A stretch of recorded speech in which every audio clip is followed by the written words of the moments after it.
처음은 금강반야 바람이 제목을 해석한다. 금강이라고 하는 것은 범어의 발절란이, 발음이 그런 게인데, 역사 소집지 저가 시 차보야라. 저 신중단에 가면은 금강 역사가 뭐 하나, 방맹이 하나 들고 있는 것이 그게 이 바로 금강이다. 이 금강이라고 하는 것이 금강반야라고 해서 금강이라고 하는 것이 금 가운데 가장 강할세 고로 이름인데 금강이라고 이름을 붙였는데 제석천왕이 저 제석천왕께서 이 금강을 손목으로 가지고 계신다. 박보관 사람은 이 금강의 쇳덩어리를 보지를 못해. 금강이라고 하는 것이 굵고 견고하고 아주 지극히 날카로운 거로서 유 반야에 비유했다. 그러니까 우리가 이 반야라는 이 마음은 실상반야, 간조반야, 문자반야가 있다. 그렇지만 이 금강경은 모습으로 나타나는 유의적인 것뿐만 아니라 우리 마음 가운데 일어나는 84,000 번뇌망상도 금강반야라는 이 금강같이 견고하고 날카로운 이 지혜로서 다 박살을 내버린다 이 말이에요. 그러니까 잘 살려면 금강경을 읽어야 돼. 능히 모든 삼라만상의 물건을 고마 박살내버린다. 열반경에 이르되 비여 금강이 무능계자로되 비유하건대 금강을 능히 무너뜨린 자가 없음이로되 금강이 능히 일체 모든 물건을 가루로 만들고 파괴해버린다고 하냐. 그러니까 숭암도 그냥 화를 한번 해가지고 애들한테 그냥 84,000 번뇌를 그냥 박살을 내버리고 그냥 화를 그냥 갓! 한다 이 말이에요. 하며 무차기 이르되 금강이라고 하는 것은 파괴시키기 어렵다라고 하며 또 이르되 능히 모든 것을 다 금강반야로 다 끊어버린다. 능단이라 하며 또 이르되 금강이라고 하는 것은 가늘고 아주 견고한 까닭이니 가늘다라고 하는 것은 지혜의 싹을 의미하는 것이고 견고하다고 하는 것은 가히 무너뜨릴 수 없는 뜻을 의미를 하는 것이다. 금강에는 지혜가 곁들여 있어가지고 지혜가 견고하고 날카롭다. 지혜의 인이 된다. 다 견고한 것으로서 금강의 본체를 비유한 것이고 날카로운 것은 반야바람이래 용을 비유한 것이니라.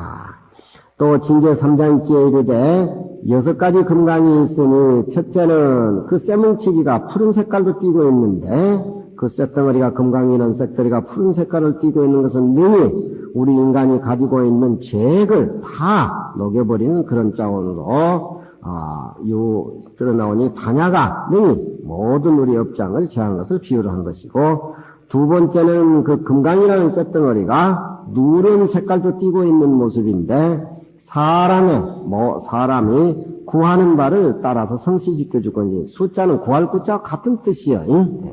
모름지기 숫자가 아니라. 황색이라고 하는 것은 중앙토니까 중앙토는 동서남북에 다 해당이 되니까 중앙토라고 하는 것은 모든 것을 이루어주고 모든 것을 키워주고 모든 것을 실어준다. 그런 의미로서 이 금강경이 누런 색깔도 띠고 있는데 그것은 금강반야를 외우고 실천하고 깨달으면은 무엇이든지 다 이루고 무엇이든지 다 성취한다. 그런 의미를 지니고 있다. 이 말이지. 사람이 구하는 바를 따라주는 것이니 무루공덕, 한량이 없는 공덕. 정보살림이 이제 이런 것을 실천해 하셔야 돼. 무루공덕에 비유되는 것이요. 공부를 하셔가지고.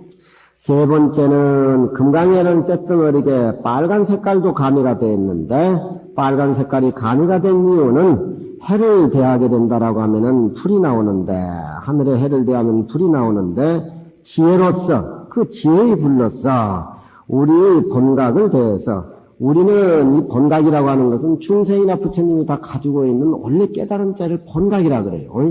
본각을 우리는 묻혀둔 상태로서 본각의 깨달음을 활용을 못하지만 부처님은 본각의 자리를 깨달아서 중생을 제도하고 생사대사 인연을 해결하는 그런 어른이니까 우리는 이 지혜로서 잠자고 있는 내 마음속 깊숙이 깨어나지 못하고 잠자 있는 본각을 더해가지고서 남이 없는 난다라고 하면은 또 상대적인 거니까 난다라고 하면 무엇이 생기고 이루어진다라고 하니까 그건 의미가 없고 세속적인 의미일 뿐이니까 남이 없는 밑구녕 없는 바루로 향기난 바루를 밥을 먹고 또 무공적으로 구멍이 없는 피를 분다. 남이 없는 지혜의 불을 내게 하는 것이요. 네 번째는 금강이라는 게 하얀 색깔의 의미를 뜨고 있는데 능청 탁수라 이 금강반야를 알게 되면은 흑암물을 맑히게 해준다. 반야라고 하는 반야가 능히 내 의심나고 집착되고 탁한 그런 것들을 다 맑혀주는 것이고, 다섯째는 금강이 비어있는, 텅 비어있는 그런 공색을 의미를 하는 거니까 사람으로 하여금 허공 가운데에 행하기도 하고 앉기도 하는 것이니까 지혜로서 공을 의미한 이 지혜로서 우리의 아르마리 법집을 싹 파괴시켜가지고 텅텅 비어있는 우리 마음의 진공의 이치에 머무르게 하는 것이고, 여섯째는 그 금강이라는 쇳덩어리 색깔이 푸른 색깔을 띠고 있는데 이 모든 독한 것을 높여주는 것이니 이 반야라는 지혜로 탐진치 삼독을 제거시킨다. 그런 뜻으로 진제 3장은 6가지 금강이 쇳덩어리가 색깔을 가지고 있는데 하나하나 색깔로 그렇게 표현해가지고 무료한 공덕의 이 얘기를 금강에 대해서 얘기를 나눴어. 공색은 무슨 색이에요? 깜장색이에요? 응? 공색은 깜장색. 허공. 비어있는 거. 색깔이 나타났어. 저, 공도 보면은 비어있는 색깔로 봐. 유식에서는. 공도 색깔로 봐. 그러니까 공색이라고 하는 것은 허공 그 자체를 의미하는 것이지, 허공 그 자체는 색이다 이거야. 그래서 색깔로 봐. 응? 비어있는 것이 색깔이니까 그래. 반견은 각헌이와 비견이지 번윤이라. 이 금강이라는 색깔을 6가지로 이 얘기를 해가지고 저 진제 3장이 말씀을 했는데, 이제 그 규봉스님은 반견은 가헌이와 곁에서 겸해보기는 옳거니와 금강이 견고하고 날카로운 본래 비유는 아니다. 그러니까 금강에 대해서 진제 3장은 6가지 색깔로 비유를 해가지고서 무한한 그런 뜻을 두어서 해석을 했는데, 옆에서 그 금강이라는 내용을 6가지로 해석한 진제 3장의 말씀을 참고적으로 들어가지고 이해하는 차원에는 가할는지 모르지만 금강이 본래 가지고 있는 견고하고 날카로운 뜻 비유에는 거리가 멀다. 자기가 가지고 와가지고 6가지 비유로서 금강을 얘기는 해주긴 했지만 실제 금강은 주가 견고하고 날카로운 그런 의미를 이 6가지 색깔 중에서 부각시키지는 못했으니까 참고적으로 듣고 이것을 볼지언정 본래 견고하고 날카로운 뜻 비유와는 차원이 좀 다르다. 그 얘기예요. 반야라고 하는 것은 번역에 이르면은 지혜인데 곧 그 지혜로서 우리 색, 수상행시, 우리 몸이 온으로 이루어졌죠. 색은 물질이고 수상행식은 정신적이니까 물질과 정신으로 이루어진 것이 우리 몸인데, 반야의 지혜로 비춰볼 적에는 온 자체가 텅 비어서 공했다. 온이 공한 걸 비춰가지고서 상은 본각 지혜가 시아니라 서로 우리의 본래 가지고 있는 깨달음의 지혜하고 응이라고 하는 건 서로 전화 연락을 잘하게 한다 이 말이에요. 응이라는 것은 응접한다 그런 뜻이니까 서로 본각의 지혜하고 응접하는 것이 바로 이 뜻이다. 야각 학자의 종천지심하여 얹은데 많은 학자들이 옅은 것을 쫓아서 깊은 것에 이르는 것을 잡아서 말할 건데, 직섭 문사수 3회하야 문사수 3회를 섭이라고 하는 것은 포섭해가지고 총이 반야를 삼는다. 반야라고 하는 것은 계속 비추고, 계속 반야라고 하는 것은 쌓아가고 움직이고 좋은 쪽으로 수행을 하고 바람일을 행하고 닦어 이런 쪽이니까 반야라는 말은 총체적으로 옅은 것으로서 깊은 것에 이르는 것으로서 잡아서 말할 것 같으면은 문사수 3회를 의미해가지고 반야라고 얘기할 수가 있다. 문이라고 하는 것은 우리가 아무것도 몰랐을 때 절해가지고 금강경을 듣는다 할 때 들을 문자에 해당되고 그것도 바로 지혜에 속한 겁니다. 금강반야바람을 금강 얘기를 들었으면 우리가 금강이라는 건 이런 거구나. 반야라는 것은 지혜구나. 이 이해를 할 적에는 생각 사자가 사해입니다. 이해를 하고 나서는 금강반야가 우리 본래 마음이니까 이건 우리 마음을 본래 닦아가지고 내가 되찾아서 도를 이루고 수행을 해서 무르에 지혜를 닦아야 되겠다. 할 적에는 닦을 숫자가 해당이 되니까 반야라고 하는 것은 듣고 생각하고 닦는 세 가지 지혜로서 통칭할 수가 있다. 그런 얘기입니다. 고로 무착이 이르되 능히 번뇌를 끊는다고 하는 것은 반야 바람일 가운데에 문사수 그 지혜가 모든 망상과 일체 번뇌를 끊는 것이니 금강이 끊을 곳을 끊는 것을 끊어야 될 곳을 끊어야 될 것을, 버려야 될 것을, 끊어야 될 것을, 없애버려야 될 것을 끊어버리는 것과 같다 한다. 그러니까 금강이라고 하는 것은 우리의 번뇌망상을 전부 끊어버리고 세상의 모든 모습을 전부 다 끊어버려가지고 텅텅 비어있는 공의 모습으로 돌아간다. 텅텅 비어있는 공의 모습으로 우리 마음이 돌아갔을 적에 텅텅 비어있는 공의 마음이 자리가 잡혔을 적에 그 비어있는 마음이 우리가 현실로 가져왔을 적에 비어있는 상태에서 마음을 쓰는 것이 그것이 묘입니다. 금강행에서.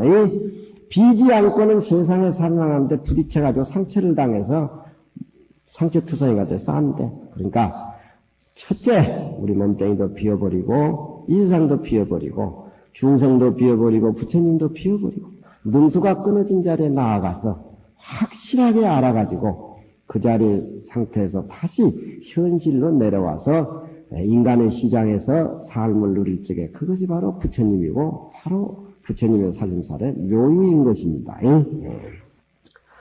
또 가늘다라고 하는 것은 지혜의 인인 까닭이라고 하는 것은 지혜의 인이라고 하는 것은 곧 해를 의미하는 것이다. 그러니까 우리가 지혜지자 지혜 해자를 따로이 떨어뜨려가지고서 분리해가지고 해석을 해보자면 지는 하나의 공부를 쌓아가는 인연을 심는 것이고 해라고 하는 것은 그 결과로서 얻어지는 과지요. 그러니까 지의 인은 곧 해야니라 지도론을 의지해보건된 인의로서 이름을 반야라고 하며 우리가 마음을 내서 닦으려고 생각하고 마음을 내가지고서 금강경 공부를 하는 것은 바로 그것이 하나의 씨를 뿌리는 거기 때문에 인의라고 합니다. 인의를 반야 지혜라고 이름을 붙이고 또 과일을 우리가 반야 바라미를 수행해가지고 결과의 지혜의 바다에 도달했을 적에 과일을 지라고 이름 붙인 즉석은 문내에서 생각하고 닦는 것을 다 이름에서 세밀한 쪽으로서 말을 삼는 것이니 세밀하고 묘한 지혜가 부처님이 지혜의 싹시 되는지라 반야라고 하는 것은 모든 물건을 능히 끊을세 인위에 있는 것이고 부처님 결과는 무당일세 다 끊어가지고 끊음이 없을세 바로 전해가지고서 지혜의 이름을 받았다라고 말씀할 수가 있다.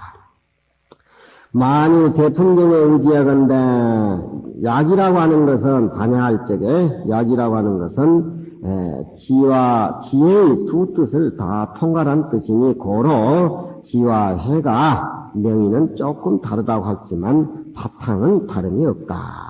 명과 의를 조금씩 다르게 해석하지만 본래 뿌리는 하나다. 둘로 봐서는 안 된다 이 말이에요. 바람이지하고 항상 차운 전등이 이르는 것이니 뻑뻑이기 도피안으로 번역을 해야 된다. 생사의 이언덕을 여겨가지고 번뇌의 중류를 건너서 열반의 저언덕에 이르는 것을 의미하는 것이다. 열반이라는 것은 모든 것이 원만하게 텅그렁 고요한 것이며 또한 이르되 모든 번뇌망상이 멸해가지고서 건너간 것이니 일체 중생이 곧 그대로 중생 모습 그대로 다 부처님의 정렬상이라 다시 고치고 다시 뭘 멸할 것이 아니건만은 다만 우리 중생이 깨닫지 못한 미도로서 망령때의 나고 죽는 생사를 보면서 고로 이쪽 언덕이라고 이름을 붙이거니와 만일 생사가 본래 공한 것을 깨달아서 원래 이 마음이 원만하고 고요한 걸 깨달을 것 같으면은 저 언덕에 이른다고 이름을 붙일 수가 있다. 약견 반야해문인데 만일 반야란 말을 잡아서 문장을 한번 문장을 돌려서 얘기하자면은 또 뻑뻑이 도피 아니라 저 언덕에 이르는 지혜다. 그렇게 또 풀이를 할 수가 있다. 그런 얘기입니다.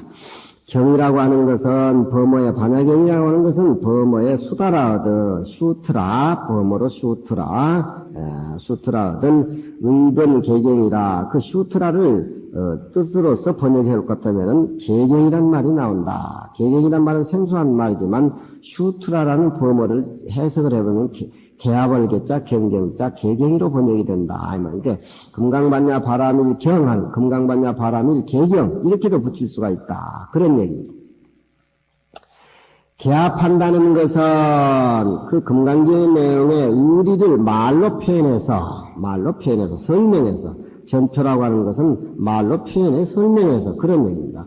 개합인심이니 모든 중생의 마음을 다 개합시키는 것이니 깨달아 알아가지고서 개합시키는 것이니 계길세 곧 이치에 개합하고 모든 중생의 기틀에 개합하게 하면서 고로 슈트라 경을 개경이라 개라고 이름을 붙였다. 개자는 개합할 개자입니다. 경이라고 하는 것은 불지론에 이르되 눈관 능섭일세 모든 부처님만을 관이라고 하는 것은 고기를 잡아가지고 이렇게 끼인 걸 관이라 그러죠. 섭이라고 하는 것은 모든 것을 다 안는다, 포섭한다 뜻입니다. 그러니까 경이라고 하는 것은 모든 부처님의 말씀을 다 끼어가지고서 문자적으로 다 모든 것을 다 포함시킨다. 고로 이르되 이름을 경이라고 하미니 이 불성교로서 부처님의 성승한 가르침으로서 관청소홍설야 뻑뻑이 설할 바 이치를 부처님 말씀을 고깃기대기 끼어가지고서 섭지소화 중생이라 교화할 바 중생을 모두 이 부처님 경전으로 포섭해서 가르쳐가지고서 깨닫게 하는 것을 의미를 하는 것이다. 그런 얘기입니다. 반야바람이 경 이렇게 규봉 스님이 여시한번 들어가기 전에 제목을 그렇게 해석을 했습니다. 차소는 이것은 필요 없는 글이 여기에 들어왔다고들 모두 사기에서 모두 얘기를 하고 있어요. 이건 봐두고만 안 봐두고만 하는 것인데 기왕 여기다가 집어넣었으니까 누가 집어넣었는지는 알 수 없지만 여기에 집어넣어 있는 것을 보면은 참고적으로 알고 해석해서 넘어가는 게 좋겠구만요. 그래서 통상적으로 강하는 강사들이 이 대목은 필요 없는 글인데 왜 집어넣느냐. 이것은 경을 강의하는 강주 스님들에게 참고적으로 한번 들어라라고 해가지고 삽입시킨 글 내용이다.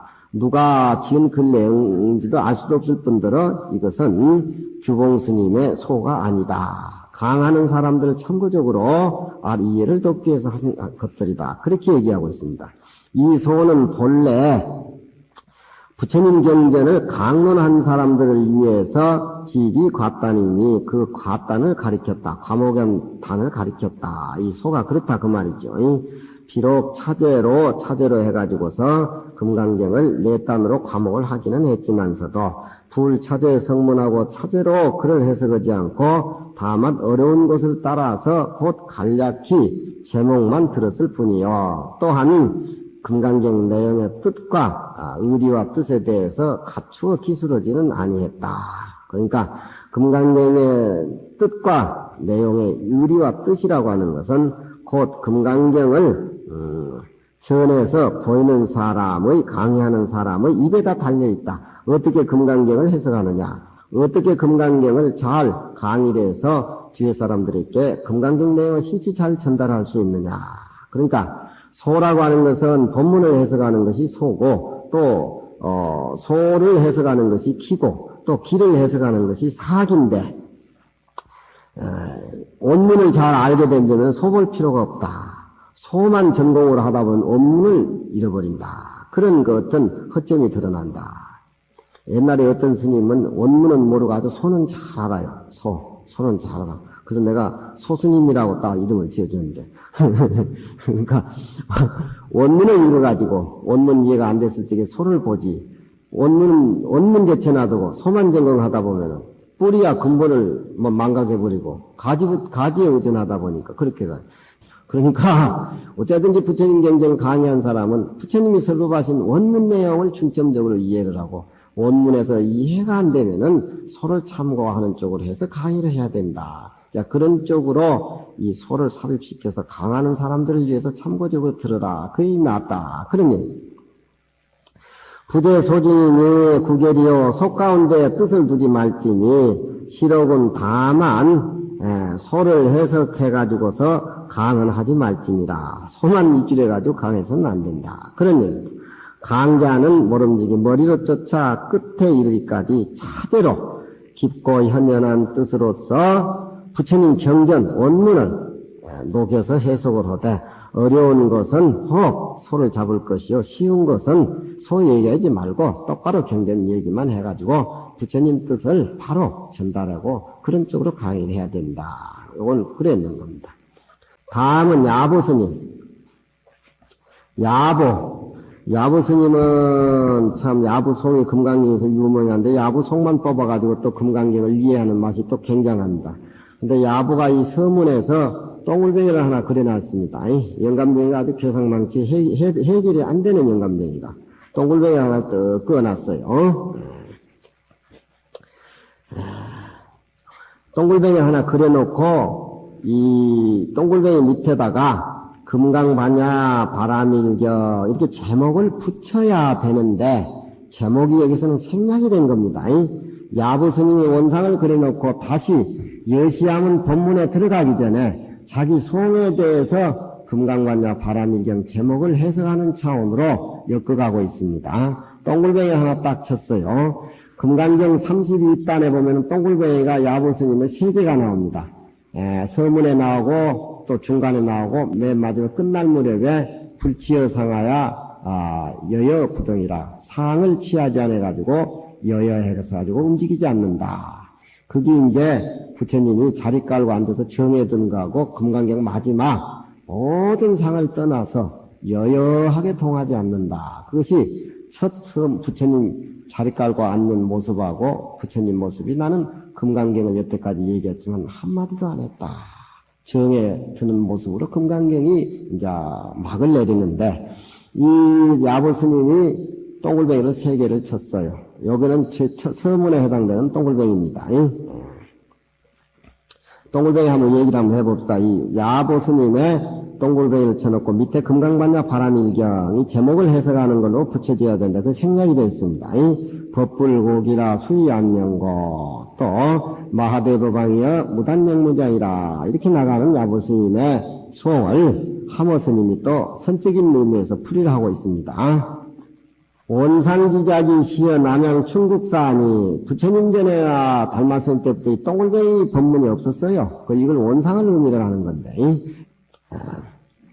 원상의 작이 남양 해충국사부터서 시작이 됐는데 남양 해충국사는 육조스님 제자입니다.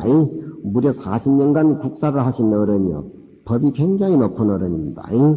원상, 이 똥굴뱅이 원상 만드는 것이 남양 해충국사부터서 시작하니. 요즘 또 옛날에 요즘은 그런 게 없지만 옛날에 어렸을 때 보니까 저 경복노심이나 모두 정강노심 들 때 보면 둘이 딱 앉으면 똥굴뱅이를 딱 끓여놓고 이랴타 부랴타 들어가도 30방맹이 나가도 30방이니 일러라. 그러면 아주 그냥 또 경복스님은 원상을 그냥 싹 쓸어버리죠. 원상이 어디에 있느냐 본문에. 원상도 그게 헛것이다. 뭐 그런 쪽으로 은혜 지금 가만히 보면 좀 이해가 되는데 그전에는 몰랐어. 원상에 만드는 것이 남양 해충국사부터서 시작이 됐는데 국사가 전지어 탐언하시고 해충국사가 자기 제자인 탐언법사에게 원상 만드는 그 족보를 전해줬어요. 전해주시고 또 탐언이 전지 앙산이라 자기 제자인 앙산 스님에게 그걸 또 전해줬어요. 탐언이 하룻날에 자기 제자 앙산에게 일러가로되 국사가, 그러니까 남양 해충국사가 그런 얘기죠. 우리 스승께서 육대조사의 원상 97개를, 또굴뱅이가 97개가 그려져 있는 이제 그 책자를 수여 노송하시고 그 노장님께서 나한테 전해주시고, 또 임시적시에 열반을 보임을 다다를 때 열반하실 무렵에 나에게 일러가로되 내가 내로로 30년 뒤에 어떤 사미가 남방으로부터 와가지고서 크게 이 참선의 현풍을 떨칠 것이니 내가 너에게 준 97개의 원상을 걔에게 줘라. 그렇게 이제 유언하신기라. 응? 똥굴뱅이를, 이 똥굴뱅이라고 하는 것은 불교에서 굉장히 의미가 깊습니다. 가장 원만한 거, 끼우쳐지지 않는 거. 그러니까 원상이라고 하는 것은 본래 우리 모습, 여기저기도 끼우치지 않는 본래 우리 모습 대기. 또 원상이라고 하는 것은 두 번째 야부승의 원상은 대용, 후천적으로 갖춰져 있는 인품. 그리고 세 번째 원상은 야부승의 원상이 대기대용, 기용제시. 그러니까 원래 가지고 있는 우리 모습, 후천적으로 닦아가지고 이루어진 완벽한 우리 모습, 본래 갖춰져 있는 거하고 후천적으로 닦는 거하고 둘이 아니라고 하는 그 대기대용을 함께 보인다. 그래가지고 이 원상을 세 번 보이시는데 이게 지금 처음에 해당이 되는데 이 원상의 그 족보를 지금 얘기를 하고 있는 것입니다. 어떤 사미가 남방으로부터 와가지고 크게 현풍을 떨칠 것이니까 차제로 전해가지고 무령단지이라 걔 보고 또 밑에 제자에게 전해가지고 이 원상의 이 족보를 바르때 우발 전하듯이 끊어짐이 없게 하라. 그렇게 했다 이 말이에요. 오상 차참건된 사제 여공일세 악은 부여하노니 내가 우리 스님 탐원 노장님의 이 참이라고 하는 것은 예언이죠. 이 예언을 자세히 살펴보건대 꿈에 보고 하는 소리가 아마 이 불사가 네 몸에 있을 것도 한다. 그래서 악은 부여하노라. 내가 이제 너에게 전해준다. 근데 앙산 스님에게 전해준 것이죠. 여당 공지하라. 네가 마땅히 원상 97개를 네가 받들어 가지라. 앙산이 이미 97개를 원상을 받아들매 수분지라 막 그 자리에서 불에 태합필이 있어. 무슨 소용이 있느냐고. 무슨 있다고 소리가 다 어디냐. 싹 태합필입니다. 태합필이 있다니. 족보가 탑필이 있어 그만. 탐언이 어느 날에 가로되 자기 스승이 어느 날에 자기 제자인 앙산에게 일러 가로되 향소전 원상을 의심비지니라. 야야, 내가 지난날에 전한 그 원상 족보를 잊어버리면 안 되니까 네가 깊숙이 저 농장 안에 져가지고 잘 보관을 하라. 그렇게 또 한마디 한기라. 그러니까 이 녀석이 앙산이 떼떡한 소리가 불살라 버렸어요. 끝나버렸어요. 산이 가로되 소가교회라. 불살라 맞춰버렸습니다. 파미왈 산의 제정의 상점전을 한해 쏘갖고 야 이놈아 이것이 모든 조사들이 저 법같이 설에 전에 내려온 것인데 이놈아 송악해서 되느냐. 그러니까 앙상이 딱 가로되 제가 한 번 보고 이미 그 뜻을 알아버렸으니 너희 활용하기도 하고 너희 얻었는지라 그 뭐 책자 뭐 소용이 있느냐고 내가 다 기억해가지고 다 알아버렸는데 그 나도 봐야 아무 의미가 없습니다. 불가 집본냐이다. 스님, 그 책자에 집착하지 마시오. 어찌 그렇게 집착합니까? 불가 집본냐라. 본래 저희께 준 책자에 대해서 집착하지 마십시오. 그 원상 그게 무슨 의미가 있습니까? 또 그것도 내가 한 번 봐서 다 알아버렸어요. 원이 가로되 제자 직득이니와 야야 너한테 있어서는 곧 괜찮거니와 직득이란 말은 허물이 안 된다. 그렇지만 내 자는 여하오 네 제자들에게 원상의 이치를 가르쳐 주려면 그 표본적으로 그걸 남겨놔야지 놈아. 너는 관계없다라고 하지만 뒤에 법을 받으러 온 사람들에게 있어 교과서적으로 그걸 남겨놔야지 놈아. 그래 불사지는 어떻게 하냐 이렇게 얘기한 것이죠. 너에 있어서는 곧 괜찮거니와 오는 후배들을 위해서는 어떻게 할 것이냐. 그래요. 화덕만 산이 앙산이 어시에 중독 일본이라 다시 그 원상책 그 한 책을 또 기록을 해서 정사하니 딱 자기가 또 만들어 가지고 탐원 노심에게 붙이니까 일무천하라 97개의 원상을 그대로 복구해 가지고 딱 그려내 준다 이 말이에요. 그러니까 그 그릇에 그 그릇이다. 이 정도 이제 돼야지. 응? 뭐 불타버렸어요. 뭐 의미가 있습니까? 그거 집착하지 마시오. 이런 소리요. 그 스승의 그 제자라. 그러니까 이 불법이라고 하는 것은 마음으로 전해주고 마음으로 받는 이심전시이기 때문에 요즘 신문에 한 번이 서울에 올라와서 보니까 누렇게 정태수 떠가지고 완전히 굶어 터지가 그런데 돈 많이 가지고 있고 있는 게 아무 의미가 없어. 가난하고 마음 풍요한 게 제일 부자라. 그러니까 오늘 이제 충암 어른도 또 97개 원상 가지고 가가지고 또 이놈도 나눠주고 저놈도 나눠주고 해가지고 원상의 법문을 좀 해요. 또 가져가도 또 불태워버리고 그러지 말고. 하나도 어긋치고 잘못된 것이 없더라. 97개를 고스란히 채광군 만들어서 내놨다. 원이 일일에 상당연을 자기 스님이 담원 스님 하루에 법상에 올라가거늘 앙산이 법당에 밑에 앉아있다 대중 가운데 떡 나서가지고 화 이론상하야 이론상을 동글레미에 딱 그래가지고 이수로 탁기하사 양손으로 이렇게 받들어가지고 원상을 작 증세하시고 그 법상에 올라있는 자기 스님에게 그 받들어서 드리는 음식을 취하고 각 차수의 입하신데 딱 합장해가지고 법당 밑에 이렇게 서 있는데 원이 양수로 교권 시기하시다. 탐원 스님이 자기 법사 스님이 법상에 올라서 두 손으로 딱 원상을 받은 흉내를 내고 이렇게 딱 보이시다. 그러니까 밑에 있는 앙산이 진보 삼보하야 법상 앞으로 세 걸음 나서가지고서 여인배 하신데 여인배가 여자절을 어떻게 해요? 이렇게 하는가? 응? 여자가 바치는 게 제일 점잖잖아. 이렇게 이제 원상 바쳤다고 여인배 절하는 모습을 이렇게 짓는 기라.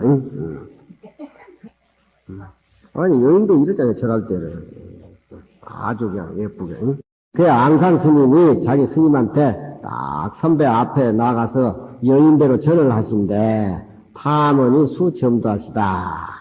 사모니 고개를 끄덕끄덕하고 아주 만족한 표현이다. 마음과 마음이 끊어진 상태에서 이루어지는 가장 원만한 그런 하나의 둥근 원상의 법거량.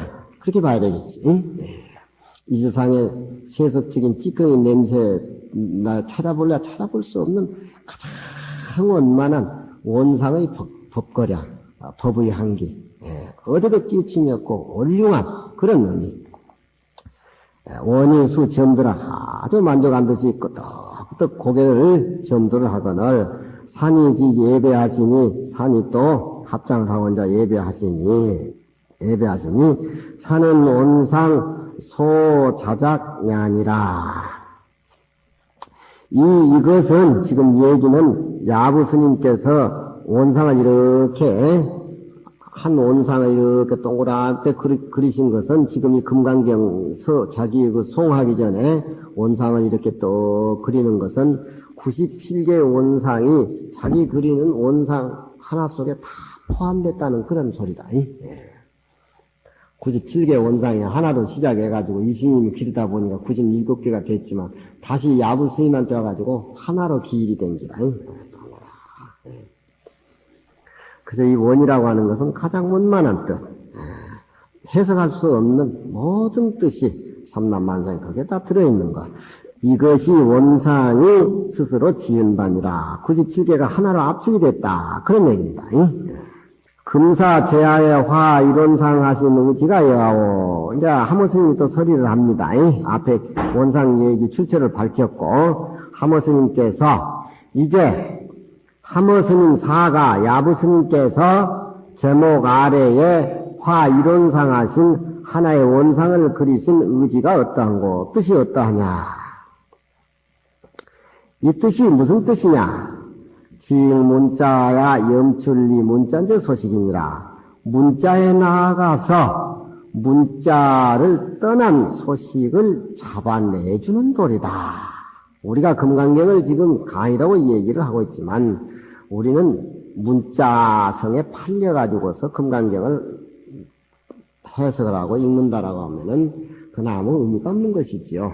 금강경 속에는 문자를 여인 바로 소식이 이 원상의 소식으로서 대처해서 보여주는 것이다. 하모스님이 그렇게 해석을 하고 있죠.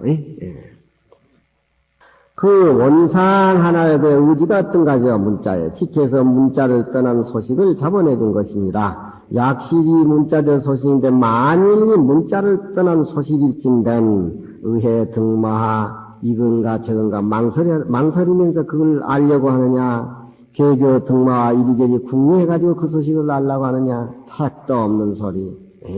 택도 없는 소리, 그 소리. 벌써 생각으로 뻥끗하고 알려면 그 소리하고는 10만 8천지가 멀어. 안 돼. 그 도리는, 문자를 떠난 이 원상의 도리는 불가의 이심으로 구며 마음을 가져가지고서 구할 수도 없고, 마음을 가져가지고 어떻게 그걸 구하냐. 벌써 구하려고 하면은 생각이 10만 8천이나 거리가 멀어. 부처님과 나하고는 능소가 끊어진 상태에서 대화가 이루어져야지. 내가 부처님의 뜻을 구하고 내가 뜻을 받으려고 하면 부처님하고 나하고는 거리가 10만 8천치가 멀어져 버려. 능소가 끊어진 그 자리, 어떻게 마음을 내가지고 그 뜻을, 원상의 뜻을 알려고 하느냐. 안 맞다, 이 말. 또 마음을 어쩌면 무심으로 돌아가가지고서 무심의 경계가 원상의 경계인가, 그렇게 생각해도 그가 맞지 않는 소리다. 유심이니 무심이니 그건 상대적인 것이다, 이 말이야. 무심으로도 그 경계에 냉큼 닦아서려고도 10만 8천지가 멀고, 마음을 가져가지고 유심으로 구하려고 해도 답이 안 나오는 도리다. 불가의 언어로 되며 또 어느 문자로 표현을 해가지고 그 도리를 알려고 하는 것도 그것도 안 되는 것이다. 가만히 침묵을 지켜가지고 그 도리를 알려고 하는 것도 그것도 10만 8천지 모는 것이야. 그러니까 이게 불가에서 선방에서 하는 사로 갈등이라 그래요. 마음을 유심을 가져가지고서 그 도리를 알려고 한다든가, 무심의 세계에 돌아가서 그 마음을 알려고 한다든가, 어느 문자로 표현했던 조사 스님의 문구를 가지고 그 마음의 세계를 풀이를 하려한다든가, 내가 가만히 침묵을 지켜가지고서 부처님이 6년 고행하는 그런 자세로 침묵을 지키고서 그 도리에 접근하려고 한다라고 하는 것은 점점 멀어져 간다. 그래서 이것을 불가에서는 사로 갈등이다. 네 가지의 지저분한 것, 마음을 깨닫기 위해서 네 가지의 지저분한 갈등이다. 그렇게 얘기를 하고 있어요. 다 안 통하는 도리를 깨닫고 오면 다 통하게끔 돼 있어요. 통이니 지교 정희 철설이라도 야졸 화해 불급이니라. 바로 넉넉히 니가, 정이라고 하는 것은 아주 쇠 같은 불이, 이거 이뿔이 있자니까 쇠 같은 이뿔이 하면 어느 변설로도 누가 이길 수 없는 아주 강한 말쟁이, 철설, 쇠 같은 혀. 그러니까 이 세상의 변론으로 어떤 변제로도 그 도리는 야졸의 불득이라. 또한 마침내 얘기를 해가지고 알려고 해도 불급 미치지 못한 것이다. 한번 생각해 보세요. 부처님이 자리를 깔고 앉은 모습, 세상의 모든 모습에 집착하지 않아가지고 여여해가지고 움직이지 않는 그 모습은 사로갈등으로 알려고 해도 알 수 없는 도리예요. 연수여시나 필경에 자마생도 필경에, 그러면 이걸로 해도 안 되고 저걸로 해도 안 된다면 필경에 어떻게 말해야 되느냐, 그 원상이 들어오면 어떻게 말을 해야 되느냐. 생불이 동원이요 중생과 부처가 동원 근원이 같고 한 근원이다. 부처님과 중생이 나와 부처님과 한 근원이다. 그 도리는 노체는 무물이라, 묘한 본체는 무물이라. 어떤 형용으로도 할 수가 없어. 물체가 없어. 삼세 재불이 과거 현재 미래 삼세 재불이 출부득이며 벗어날 수가 없고, 날려고 하되 벗어나면 얻지 못한다. 그런 얘기입니다. 삼세 재불도 그 속에서 나왔고, 이론상에서 삼세 재불도 나왔다. 이 말입니다. 이론상도 삼세 재불에서 나왔고, 역대조사도 출부득이라. 그 원상을 벗어날래야 벗어날 수가 없어. 역대조사도 그 원상 속에서 다 나왔어. 천하 노화상, 지금 한국의 과거 천하의 선지식이다, 도인이다, 천하의 노화상도 출부득에 그 원상 밖을 나갈 수가 없어. 원상 밖을 나갈 수가 없어. 큰 부처나 중생이나 같은 근원이야. 육도 윤회도 우리가 이 마음을 깨닫지 못해가지고서 지옥, 천당, 악이, 수라 그런 육도에 윤회를 해도 또한 윤회하는 그놈도 이 원상 밖을 나가지 못했어. 우리는 그 원상을 모르고 탐진치에 얽매가지고 마음을 쓰고 있지만 마음을 탐진치에 얽매가지고 써가지고 마음을 밝히지 못한 중생도 또한 그 원상 밖에 따로이 존재할 수가 없어. 그 도리가 바로 무슨 도리냐?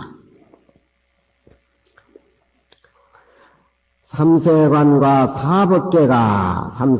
사법계가 일체 깨끗한 법, 고해한 법, 모든 법이 무일법도 한 법도 이 원상 밖에를 뛰어남이 없는 것이니 그러면 이 원상을 뭐라고 표현을 해야 되냐? 우리 선가에서는 이제 최초일구요. 최초일구라고 얘기를 한다. 이 원상을 그러니까 최초일구. 최초일구라고 얘기를 하고 또 이 교가에서는 부처님 경전을 강의한 교가에서는 가장 청정한 법기라고 말한다. 이 원상을. 원상을 한번 생각해 보세요. 또 유교에서는 모든 것을 통괄한 본체의 하나의 태극으로 본다. 이 우주가 벌어나기 이전을 태극으로 보는데 바로 원상의 자리를 유교에서는 태극으로 얘기를 한다. 노자는 노자 도덕경에서는 이지 천하모라. 천하의 어머니다. 천하를 만들어내는 근본 뿌리다. 어머니는 자꾸 애를 놓고 만들어내는 거니까. 천하의 삼남만상을 만들어내는 모태가 된다, 이 원상이. 그러면은 야부의 원상은 도계든지 유계든지 선가든지 교가든지 이 원상을 하나의 전체의 그 본바탕을 대변해주고 있다. 야부 스님의 이 원상은 거기에 다 들어있지만 사로 갈등으로 그 자리에 접근하려고 하다가는 그냥 걸려들고 만다. 노자는 그걸 일러서 천하의 어머니라고 하고 기실은 다 이 얘기를 해보고 유교나 불교나 도교나 다 해도 계지자야라 이 원상 하나로 생략이 된다 이 말이야. 이 원상 하나에다 귀치가 모여든다. 염송에 나오기를 고일미도대 고불미생전의 응행미론상이라. 고불이 옛날 부처님이 석가모니 부처님 전에 고불들이 세상에 나오기 전에도 그 이론상은 응연이라면 어려가지고 하나의 모습이 둥근 모습이요. 석가도 유미언이 가섭이 기능정가가 시하라. 석가도 그 원상의 도리를 몰랐어. 안다 그러면 거짓말쟁이야. 안다라고 하면 아상에 빠져 석가도 그 도리를 알았다라고 하면 아상의 딜레마에 빠지고 만다 이 말이야. 그러니까 그 원상의 도리는 석가도 알지 못했어. 석가에게 법을 받는 가섭존자들을 어찌 알았겠느냐. 그 도리. 알 수 없는 그 도리가 가장 부처님한테 가까운 도리예요. 알 수 없는 그 도리. 육조스님은 도 얘기를 할 적에 나는 도를 모른다. 육조스님도 항상 나는 도를 모른다. 단경이 그렇게 나오고 있습니다. 왜 도를 모르십니까? 너무 가까워서 모르겠어요. 자기 눈을 보는 사람이 누가 있습니까? 야야 나는 그 도가 너무 가까워서 안 보여야. 너무너무 가까워서. 그런 말들을 한번 이해를 해보셔야 돼요. 그러니까 이 이론상은 석가도 오히려 알지 못했거니 가섭이 어찌 능히 전했겠느냐. 그렇게 해석을 하는데 석가도 오히려 알지 못했거니 가섭에게 어찌 그것을 전해줄 수 있었겠느냐. 그렇게 또 해석하는 사람도 있어요. 가섭도 전하지도 못했고 석가도 알지 못했다. 그렇게 보는 것도 있고 석가가 이 도리를 알아가지고 가섭전자에게 의발을 전했는데 석가 자신이 몰랐는데 가섭에게 어찌 이 도리를 전해서 얘기해 줬겠느냐. 그런 얘기입니다. 바로 이 원상을 의미를 하는 것이다. 법불곡이라 수위 안 넘고 그러면 이 원상이란 자체를 누가 이름을 짓고 금강반야 바람이란 이름을 왜 이름을 지었냐 이 말이야. 불설금강반야 바람이 직비반야 바람이 심형반야 바람이 부처님이 금강반야 바람이를 해석했으면 직비반야 바람이 그건 반야 바람이 아니다. 원상의 이치에서는 반야바람이라고 할 수가 없다. 제일제 차원에서는 반야바람이라고 이름 붙이는 것도 군두대기다. 우리 본분의 입장에서는 금강반야바람이라는 것도 아무 의미가 없는 것이다. 그저 한갓 중생을 상대해서 말하다 보니까 그 이름이 가로되 반야바람이다. 그렇게 해석을 하고 있습니다. 그렇지만 법불호 고기라 수의안면고 법이라고 하는 것은 홀로 일어날 수 없는지라 누가 호수이 누가 무엇 때문에 이름을 뒀는고 편안한 자는 불치자와 같은 뜻이요. 누가 그러면 금강반야바람이라고 이름을 붙였느냐. 그러니까 법이라고 하는 것은 내가 금강반야바람이 법이요 내가 원상이요 이렇게 얘기 안 한다 이 말이에요. 누가 분명히 이름을 붙이기를 원상이니 금강반야바람이래 이름을 누가 붙였느냐 이 말이야. 법의 이자는 직지원상이요 곧 원상을 가리키고 이름을 붙였다는 명자 부자는 직지경제목이라 금강반야바람이 마하반야바람이죠. 곧 경제목을 가리키는 것인지 법불자명이라 법이라고 하는 것은 삼라만상 법이라고 하는 사람의 이름을 지어가지고서 무슨 금강경이다 화암경이다 능엄경이다 저건 소나무다 저것은 달이다 저것은 무슨 신의 물이다 저것은 무슨 뭐 진달래꽃이다 뭐 눈이다 그건 사람의 이름을 jin기지 눈 자체가 어디 내가 눈이요 내가 달이요 내가 소나무요 그 얘기한 거 어디 누가 있어요. 괜히 사람의 이름을 지어가지고 저는 대통령이다 저는 영삼이 대통령이다 뭐 장관이다 이래가지고 괜히 우쭐거리고 그냥 괜히 이름을 지어가지고 부대에 적은 그 누가 그런 이름을 지어가지고 구속을 시키냐 이 말이야. 원상에는 그런 게 없는데 그러니 법이라고 하는 것은 스스로 이름을 붙일 수 없는지라 이름 붙인 사람의 이름을 인해서 나타남일세 고로 금강반야 마하반야 바람이라고 이름을 붙였다. 소이르 도호대 총지는 무문자라 총지라고 하는 것은 우리가 얘기할 적에 신무장구 대다라니 하는 총기법입니다. 신무장구 대다라니에는 나모라 바나다라야 남아가려고 하는데 참 부처님 명호예요, 거기가. 전부. 그러니까 부처님 명호 속에는 여러 가지 법문이 집약되어 있는 겁니다. 그러니까 다라니를 번역하면 총지라. 모든 것을 다 포함하고 가졌다. 그러니까 오만이 반명호, 오만이 반명호, 오만이 반명 그게 다 주문이거든요. 주문에는 모든 것이 다 갖춰져 있다. 그러니까 총기라고 하는 뜻은 무문자라 문자가 필요 없어. 문자가 하등에 필요 없어. 그런 문자 때문에 사람 다 골병든 거 아니야? 소리 때문에. 요즘 왜 그렇게 변호사, 판사, 검사가 많아가지고 소리가 그렇게 많고 등기, 와 그런 거 몰라. 아무 필요 없는 것들인데. 컴퓨터니 뭐니 해가지고 그냥. 정한 컴퓨터 얘기 썼더만. 총지라는 그 원래의 이치라고 하는 것은 문자가 필요 없어. 그렇지만 필요 없는 것이지만 때로는 문자가 필요해. 총지법을 나타내기 위해서는. 그러니까 이름이라는 건 아무 의미가 없지만 이름을 인해 가지고서 또 진리가 뾰족하게 나타난다 이 말이야. 우리가 겨울에 국화하면 눈이 이렇게 나랬는데 국화하면은 노란 거, 향기가 진하게 나오는 거. 소리 날 때 국화꽃이 피는 문자를 통해서 연상을 하잖아. 그렇죠? 그러니까 법만 소중한 것이 아니라 문자도 소중한 것이다.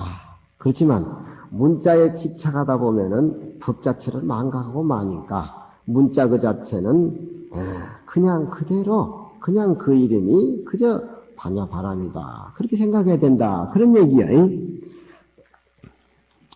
문자라고 하는 것은 또 원래 풍부한 진리를 나타낸다 하시니 뻑뻑이 이르되 법은 예롭게 일어난 자니라 소위 안명이언을 누가 이름을 붙여뒀거늘 수위 안명고 누가 이름을 금강반야바람이의 원상의 이름을 붙이냐 추하다 이 말이에요. 의기 십성고며 공성사오거니 말이라고 하는 것은 십성을 끓이는 것이다. 열이라는 숫자는 원만한 뜻을 의미를 하는 것인데 말은 꼭 확실히 그 이치를 표현하려고 한다면 죽은 말이 돼버려. 말은 대강대강해야 돼. 말 많이 한 사람은 실수 많이 저지른기라.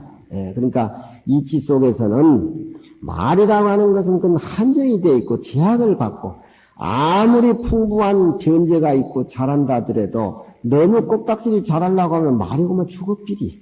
그러니까 말을 어지간히 해야지 되지. 학교 가는 자식에게도 오늘 대강대강해서 가. 이러면 그놈이 잘 아침에 기분 좋게 가는데, 이건 저렇고, 저건 저렇고, 이건 저렇고, 어머니가 막 10가지 해가지고, 똑똑해가지고, 이놈아, 이건 어디 저렇고, 하면 팍 쪼그라져가지고. 그거 안 돼. 법문도 그래, 마찬가지야. 어떤 의미심장한 것을 끌어내줘야지, 법상에 앉아가지고, 미주알, 고지알, 신도들 뭐, 며느리하고 싸우고, 무슨, 구찌배니 매니큐 바늘 가지고 쿡쿡 주시고, 며느리하고 시어머니하고 싸우는 거, 이것부터 시작해가지고, 그 의미가 없어. 말이라고 하는 것은 가장 원만하게 하려고 하는 것이 가장 허점이라. 예. 이치를 알면은, 온 집안이 말 안 해도 눈만 끄떡해도 깔깔깔 웃고, 그저 그냥 좋고, 근데, 이놈은 안 되니까 그러니까 교육을 어머니들이 다 배준다니까. 어머니, 아버지는 다 못하면서. 말이라고 하는 것은 십성을 끓이는 연고며, 십성이라고 하는 원만한 놈이야. 원만하려고 해서 안 돼. 말 그거, 공성사어라 많이 하다 보면은 자상한 말들이 말이 썩어버려. 의미가 없어. 계기를 만들어줘야 돼. 계기를. 공성사어라 죽은 말을 이룰까 지한까닭이니. 그러니까 말 그 자체도 원상 하나로 표기해가지고 오나자제하야사 면부 초방이라. 마지 못해서 원상 하나 그려놓고 여러 말 안 하고 그걸로 다 해결해본다 이 말이야. 다른 말 끼워봐야 그 비방 소지밖에 비방당하는 그런 소지밖에 안 되는지라. 초빙 비방 부르는 것을 면합니다. 원상 하나로서 생불의 근원의 자리, 사로 갈등이 끊어진 자리, 고불 미생전 의연 이론상 석가도 알지 못한 바로 그 자리, 가섭전자도 전하지 못한 그 원상에 원만하고 이 우주를 꿰뚫고 본래 우리 그 모습, 말하면 그냥 죽어버리는 게라. 이치가 원하자대하야사 면부 초빙이라 비방 부름을 면함이라. 우법부 자명일세 또 법은 스스로 이름하지 못함일세 소위 안명이라 이름을 붙여야 된다. 연수 여시나 그러나 비록 이와 같으나 안명자 수어 법을 이름을 붙인 자 누가 있느냐. 황련노자 아닌데 만일 황련노자가 이름을 붙였다고 말할진데 황련노자가 자기 설법한 것을 이름을 붙였다고 금강반야 발언이라고 얘기했을 한다고 할 것 같으면은 황련노자가 미상아니라 황련노자도 일찍이 이름 붙여준 적이 없어. 49년도 설법했다 한마디도 말씀 안 하셨다고 했어. 49년을 자기가 설법했다고 하면 중생을 상대해서 해석했다라고 하면 자기 상의 모습이나 붙여준 상의 금강경에서는 무상한 의미를 하는 것인데 자기가 이 얘기했다면 벌써 능수가 벌어지는 것이다. 이치적으로 볼 때는 부처님이 49년간 설법에서도 한 말씀도 안 하신 기라. 그저 한갓 그저 그 이름만 얘기했을 뿐이다. 그렇게 불법을 이해해야 돼. 어떻게 보면 또 거짓말쟁이 같이 그리 들리는지만 그런 의미가 아니야. 황면노자가 일찍이 둔 적이 없다. 왜 그런고? 자종 녹야원으로 부처님이 사대법문을 설한 녹야원으로부터서 종지발제의 이정선화의 열반에 이르기까지 어시 이 중간에 이 두 중간에 일찍이 한자도 말씀하지 않았으며 약도 불시 황련노자인데 만일 이 황련노자가 이름을 붙이지 않았다고 말할진단 금차 경제는 이게 금강반야 바람일 경제는 종 삼처 등내오 누가 쫓아서 어느 곳을 쫓아서 어디를 쫓아서 이 금강반야 바람이진이라는 이자를 알아야 되겠느냐. 그렇다라고 하면은 본분 우리 입장에서 볼 때는 또한 읽어봐라. 금강반야 바람이라 이름을 붙여야 되겠느냐. 불시 안명가 이름을 붙이지 않아야 되겠느냐. 이름을 붙여도 허물, 이름을 안 붙여도 허물. 한번 읽어봐라. 이렇게 선적 의미를 본집풍강에서 서리를 통해서 이 얘기도 하고 있습니다. 금강경 강의를 저달 내가 빼먹었는데 부암사 오니까 그냥 분위기가 사먹사먹하고 부처님 그냥 문을 외면하고 그래야. 그래서 오늘도 좀 많이 해서 참여하는 기분도 많이 하나. 저도 끊어보니까 그것도 인연이네. 할 수 없는 길은. 자, 또 다음 시간에.